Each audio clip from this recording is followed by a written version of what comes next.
town and put up with what they have to put up with in these stores, park 2,000 feet from the door and just go through that whole process. Dave and his staff works hard to save you up to 40% on your food bill every day at your Clinton Save-A-Lot. And as Dave always says, hope to see you soon. Your friend in Central Illinois. WHOW. Top of the morning. Thanks for being with us. I'm your host today, Seth Lawrence. The WHOW Morning Show streams to Facebook and YouTube, brought to you by Peterson Insurance, your Pekin Insurance agent in Clinton. My guest in studio this morning is Mr. Drew Goebel, Superintendent of Clinton Schools. Good morning, Mr. Goebel. Morning, Seth. Thanks for coming out this morning. We recap the Tuesday night Board of Education meeting and, an item that we haven't got an update on in a while. I know your board heard last night from a couple of your teachers presentation about the restructuring of Lincoln and Douglas School. Yes. Before we get into what the update was, take us back and remind us what's going on here. Yeah, absolutely. So last year, we had board approval to just start looking at to create a committee that we would, because right now, if you're not familiar with the school, the structure of the school, half of the kids in the district that are in kindergarten go to Lincoln School, mm-hmm. and the other half go to Douglas. Mm-hmm. So kindergarten, and then the same thing for first grade. Half of the kids go to one school, the other half go to the other school. Mm-hmm. We also have preschool, and that's not for everyone. If you want to go to preschool, you have to. There's not everyone can't go to preschool. You have to really qualify for it. Mm-hmm. And again, that's split between the two schools. So right now, the principal, Mrs. Patrick, literally bounces back and forth between those two schools. And mm-hmm. something that's been talked about for the entire time that I've worked in Clinton, and I've been here for many years. Mm-hmm. We've talked about combining all the kindergarten, first grade, and preschool together. So mm-hmm. they would no longer be separated. Mm-hmm. Now, we can't put preschool, kindergarten, first grade all in the same building. There's not enough space for that. But what we've been exploring and through a committee was putting the tentative plan was to put all the kindergarten, first grade at Lincoln, mm-hmm. and then all the preschool at Douglas. Mm-hmm. Now, would that be for next year? That or would be for next year. So, oh, wow. So, and the committee right now is made up of teachers from both buildings. Mm-hmm. Some, we got kindergarten teachers on there, preschool first grade teachers. The director of special education, mm-hmm. Ms. Veldman, she's mm-hmm. on the committee. The assistant superintendent of teaching and learning, Ms. Jensen, mm-hmm. she's on the committee. I'm on the committee. Mrs. Baker, the school board member, she is on the committee. Mm-hmm. So we've been looking at, when we first started, back last year, there was a lot of unknowns. Mm-hmm. Where are people going to park? Mm-hmm. Is there enough space? Mm-hmm. Where, all those things that we needed to kind of figure out, is this even possible? The logistics of it. And so, like I said, we've had several meetings, even this summer and throughout this whole year, to see if it's possible. And we are now at the point that the committee feels it is possible. Mm-hmm. We've got the parking logistics mm-hmm. hammered out. Mm-hmm. We have building maps mm-hmm. of the school, and there is going to have to be some, I call, repurposing of space, meaning this space currently is used for this. If we keep saying if, because it is not board approved, but if it is approved, this space might turn into something else. Mm-hmm. There would be very minor remodeling mm-hmm. where maybe you would have to put, a room would be literally adding a wall to a space and kind of separating mm-hmm. areas. Mm-hmm. And so we talked about that last night at the board. But there are unknowns that that have not been figured out, but we're kind of at a point where we don't want to continue down this road and start like finalizing things and I don't say spinning our wheels, but we're kind of at the point that we need the school board to approve the move. Mm-hmm. Give you their blessing. If we keep going, mm-hmm. Because we can't decide this in April. Mm-hmm. Because honestly, April, May, summertime, school starts. Mm-hmm. There's just not enough time. So we're getting close to that point that we're doing it or we're not doing it. Mm-hmm. And I told this publicly to the school board last night. If the school board says we're scrapping this idea, I take my direction from those 7 people. Right. And if they say scrap it, we're not doing it, so be it. Okay. If they said Drew and the rest of the committee, we go for it. Mm-hmm. We like this idea. Mm-hmm. I am in favor of it. I wouldn't have gone down this road if I didn't think it was in the best interest for students and staff. Yeah. I feel that both students and staff will be more supported. Mm-hmm. I mean, How so? Well, I mean, here's an example.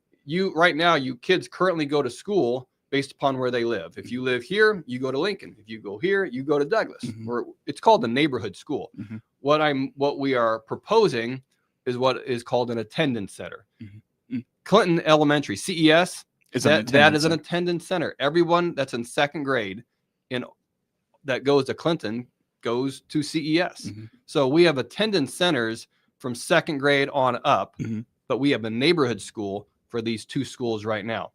But if more students happen to move in and go to Douglas, or more students happen to move and go to Lincoln, and now we're trying to balance classrooms, it's not going to be balanced as well. Mm-hmm. But for example, 2nd grade, all the teachers, give or take, try to have about the same amount of students. We wouldn't want to have one class that has a lot more students than another class. It's very difficult to balance classrooms out under the current structure. Sure. Even students with special needs, Mm-hmm. We're kind of dividing our resources. Mm-hmm. Even Jessica Patrick right now, she's bouncing back and forth between all the buildings. Mm-hmm. So next year, if this happens, she will spend the majority of her time where the majority of her students are at. She's not going to Douglas will not be just left in the dust. Mm-hmm. There is a director of a preschool coordinator director Mm-hmm. there, but by all means, Is that Lauren? Is that Lauren Mrs. Johnson. Mrs. Johnson? she Yeah. does a great job. So Mrs. Patrick would spend time over there, but I think common sense, she's going to spend the majority of her time where the majority of her students are at. Sure. Can you give examples of the things that, like, the point where you're at where you need board approval to say continue on with us? Like, what is that? What are some of those things that you're talking about? Transportation. So we're going to have to figure out Stephen Page is a new transportation director, and even Lisa Daniels, she assists Stephen. So the logistics of figuring that out. Mm-hmm. It's not impossible, but we just can't try to figure that out in August. Mm-hmm. That's bigger than that. Yeah. Same thing with food service. So Beth Tedrick is our director of food service, and she does an amazing job. Mm-hmm. Well, more students, and we don't cook food at Lincoln or Douglas. Mm-hmm. The food is cooked at the junior high, and then it is brought over. So no cooking takes place, but still getting the food there, and the logistics of more kids going through the lunchroom, the logistics of all those things. It is something that was brought up at the last restructuring meeting, and was asked, is there any insurmountable thing that anyone can see that would keep us from making this happen? Mm-hmm. And no one came up with anything that we couldn't figure out. There's things that we have to figure out, but parking is a good example of something that I feel if we didn't have enough space to park everybody, that would be a deal breaker. Mm-hmm. I feel we partnered with Hardee's, and we're going to be allowed to park in their parking lot, and we're going to have signs that say Lincoln staff parking only. Mm-hmm. It's going to be on the south side of the Hardee's lot. Mm-hmm. And in exchange, the district is advertising for Hardee's Mm-hmm. on our video boards. So that was kind of an agreement that we have. Mm-hmm. That item has kind of been checked off. But even I'll say we're close. Yeah. Yeah. So again, Mr. Drew Goebel, superintendent of Clinton Schools, our guest in studio today. We recap the Tuesday night Clinton Board of Education meeting. Have you worked with architects at all on this? You talked about doing an assessment of all the buildings. Has that had to be a part of the process? The amount of work in remodeling is very, very minimal. Okay. It wouldn't require an architect. We would be able to handle everything in-house. Mm. I mean, for example, one of the rooms that it for air conditioning and heating, we'd need to change that. Mm-hmm. So that area would be, it currently is just not as, I want everyone to be comfortable. Mm-hmm. So that would be something that we would have to, we'd have to change. Right now we need to create a workroom for teachers and a, like a lounge, so a wall would be going into an area to kind of create that space, mm-hmm. and we would be able to do that in-house. So gotcha. Nothing so elaborate that you need an architect. I mean, not even close. Okay. Because I mean, a few years ago we remodeled the unit office mm-hmm. and put walls up. Before that, we had just cubicles and the space was very open. So if someone was having a conversation here, there wasn't a lot of, I don't say privacy, but I mean privacy. Yeah, so it within our buildings and grounds, our maintenance, and they, Ryan Black and Jeff Harold, they are amazing, and mm-hmm. so they were able to do that, mm-hmm. and we didn't have to hire architects. Got it. They could just handle it. I mean, so really, it's more about logistics than it is actually repurposing the space you have. Yeah. I mean, the space is there, but we're just different adjustments mm-hmm. are going to need, and something that we talked about that is a concern, but I feel we've kind of checked it off, like we can handle this. And I'll just say this on the radio, so if there would be a huge influx of enrollment, mm-hmm. The current plan would allow us to have 2 additional classrooms would be able to come available. There's a plan in place that if we needed to add a section of kindergarten mm-hmm. and add a section of first grade, and that hasn't happened in many, many, many years. Mm-hmm. But if it were to happen, mm-hmm.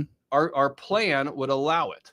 And if the district would have to hire an additional teacher, mm-hmm. we would. Mm-hmm. We are in a financial situation that we could handle hiring another kindergarten teacher. We mm-hmm. could handle hiring another first grade teacher. Mm-hmm. So and we have a space that would allow for that to happen. Mm-hmm. So those types of details, when we first started talking about this last year, we didn't have that. We weren't at the point in our committee that we could say, yes, we could do that. Mm-hmm. But now we know mm-hmm. we can. So that's where I'm saying that for us to continue down this path, now we would need the school board to say, all right, you guys, you get the blessing, mm-hmm. move forward. And again, this is not some new concept that Drew Goebel, new superintendent, came in and said, hey, let's put everyone together. Mm-hmm. This has been talked about for years and years and years, and we're just kind of finally acting even on it. The previous principal reached out and thanked me and even congratulated Jessica for doing it. Mm-hmm.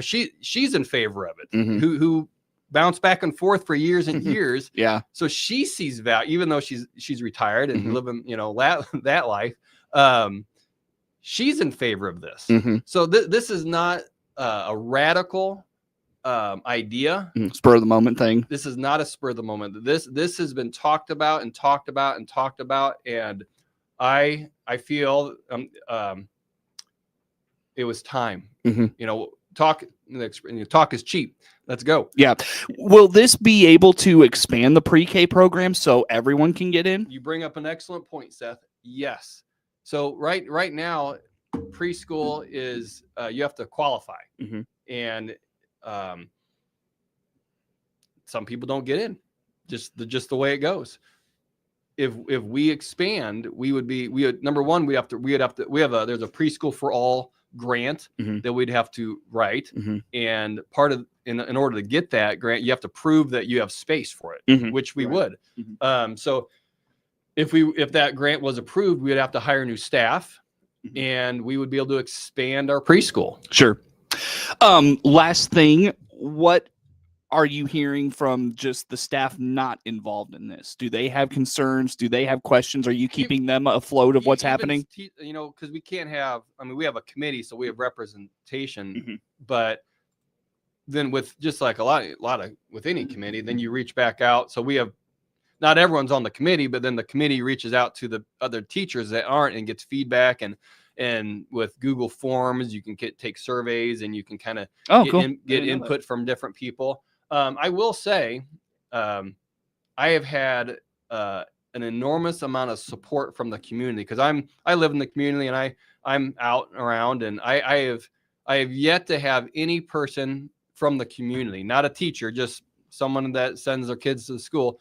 Not a single person has it's been 100% positive. Okay. And again, I'm saying this, and now I might get some of the other, which is fine. And that's something that I've also told the teachers, that I don't want to dive into something and go, whoa, wait a second. Now we have a roadblock. If someone sees an issue, I want to hear about it so we can put our heads together and try to figure it out. Sure. It's kind of like, I don't like a complaint without a solution that comes with it. If you're going to complain about something, then I need you to offer up an alternative that's a solution to that. Mm-hmm. And I've said that over and over and over again. I want to hear what those potential things are that are going to be the roadblocks, Mm-hmm. but I also want to hear, what's your solution to that? Sure. On that note, Mr. Goebel, let's break here. Come back with some more. Drew Goebel, Superintendent of Clinton Schools, my guest in the studio this morning. We follow up the Tuesday night Board of Education meeting. More to come with him on the morning show. WHOW.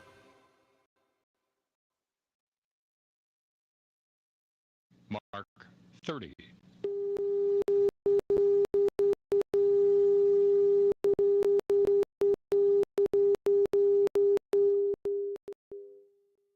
Closeout time is here for a new Chevrolet. This is Scott Baum from Baum Chevrolet Buick in Clinton and Farmer City. Yes, we have a good selection of 25 Silverados remaining in regular and crew cab models with gas or diesel engines. Some with utility beds and dual rope wheels. Also see our remaining Colorados, Trailblazers, even our full-size Suburban and Tahoes, all priced to move out. See our 25 inventory today at BaumChevyBuick.com, right from the start. AgriTalk is the radio talk show for American agriculture. Hi, everybody. I'm Chip Flory, your host. We join you weekday mornings from 10 until 11 on WHOW, on AM and FM, and on the WHOW streams. We provide farmers and ranchers with timely insights and information aimed at improving their operations. Join me, Chip Flory, weekdays at 10:06 on Central Illinois Ag Station, WHOW. Your friend in Central Illinois, WHOW. Once again, good morning. Thanks for being with us. I'm your host today, Seth Lawrence. The WHOW Morning Show streams to Facebook and YouTube, brought to you by Peterson Insurance, your Pekin Insurance agent in Clinton. My guest in studio this morning is Mr. Drew Goebel. We follow up the Tuesday night Clinton Board of Education meeting. And Mr. Goebel, one thing I am hearing from your peers a lot, I'm sure folks in Clinton would want to hear from you on this, is the mandated categoricals the state of Illinois commits to providing for students or for schools going to significantly drop off, it sounds like. First of all, tell us, what are mandated categoricals and what's the situation you're facing very soon, it sounds like. Yeah, so, and this happened several years ago, where the state stopped funding 100% these categoricals. So a categorical, these are not federal dollars, these are state funds, and that's things like reimbursing for transportation, reimbursing for special education, for facilities, for transporting our students to alternative facilities for special ed. Mm-hmm. So those are, food service. So those reimbursement dollars, I was at a meeting yesterday with the Illinois State Board of Education, Matt Seaton, who is in charge of this, and he in a room full of superintendents said that it is it's good. they are not going to fund 100% of these categoricals. Now that is a big deal. And now, fortunately, our school district, we are not funded. Our local, the local taxes and the levy, and honestly, I'll just, I've said this before, because we have a power plant, and that contributes a huge portion of the revenue that the school district gets. That is very helpful. I think things like Quickwall coming to town, and that is going to increase the EAV, the property value. I think the recent announcement of the Meyer structural utility, the electrical poles that are going north of town, those things are going to increase the value of the property value of DeWitt County. And then when I file the levy, which is coming up here real soon, the tax rate for Clinton, and I've said this over and over again, is extremely low. We have a very low tax rate. But if we have industry and we have industries moving to Clinton, that's going to increase the property value of DeWitt County. We're going to apply that exact same low rate to the increase in property. And then the school district will in turn get more revenue. How much has, pardon me, how much has the wind farm helped y'all out? Yeah, that's I don't know the exact dollar figure, but yeah, though that is very helpful. I don't know if you have the Mount Pulaski superintendent on. Yeah, Mr. Spank. Yep. Yeah. We had to cancel this month, but yes. Yeah, he is. I always joke like that's like the wind farm capital of the world. You drive on, right? You drive. Yeah, you're on 54 and you're just surrounded by wind turbines. Well, they're doing a major renovation. Thanks to that money. And they would not be able to do that without those wind turbines. So we do have wind turbines, not like Mount Pulaski has wind turbines, but yeah, that is additional revenue that the school district is receiving. Are those dollars enough to supplement what the state is going to cut, or are you facing the possibility of raising taxes? I do not see us raising taxes or changing that rate. And again, the state hasn't came out with what the exact reimbursement rate's going to be. Is this going to be next year? Probably you're facing this. Yeah. So I mean, it is real. Is it going to impact all the mandated categoricals or just certain ones? Different categories, according to Mr. Seaton, will be reimbursed at different percents. It's not going to. From what I understand, it's not going to be like a flat across all categoricals. We're doing a 20% decrease. It's going to be transportation's going to get this much less. Special ed reimbursement is going to get this little. So now that, and I've talked about this. The school district doesn't just get a lump sum of money and says spend it however you want. We get money. So much money goes to this, and then you get so much money that goes to that. So there's different funds. So if they would decrease how much money we get in transportation, for example, we'd be fine because we're in better shape in transportation. But if they stop giving money for the education fund, and we've talked about this, we are not in great shape in the education fund, and we do working cash transfers every single year to account for that deficit in the ed fund. So I would have to adjust based upon what the state's going to give us in those categoricals. Mr. Goebel, got to leave it there. That's Mr. Drew Goebel, Superintendent of Clinton Schools, our guest on the in studio following up the Tuesday night Clinton Board of Education meeting.